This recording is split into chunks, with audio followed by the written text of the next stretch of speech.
বন্ধু, ডাব যে চুরি করমু, গাছে উঠবো কে? আমি তো গাছে উঠতে পারি না। আরে আমিও তো গাছে উঠতে পারি না, তাইলে গাছে উঠবো কে? এখন কিভাবে আমরা ডাব পারুম? আরে সমস্যা নাই, আমি তো গাছে উঠতে পারি, কোনো টেনশন নাই, আমি উঠতাছি। তোরা খালি আশেপাশে দেখ কেউ আসেনি। আচ্ছা ঠিক আছে, তুই গাছে উঠ, আমরা নিচে দাঁড়ায় থাকি। A few moments later.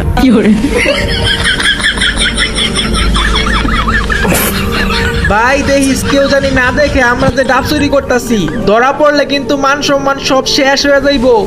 আরে সমস্যা নাই, কেউ দেখবো না। কেউ আসলে আমরা জানামু, তুই কোনো টেনশন করিস না। এই বেটা, তোরা কিন্তু আমার রাইখা আবার চইলা যাইস না।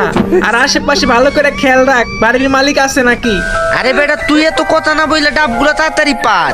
এই ডাব গাছে কেন নেই? কারণ তো বড় সাহস, আমার ডাব গাছে উঠছে। এই পালা পালা বাঘ। লাভ লস নিয়ে আমার লাইফটাই লস।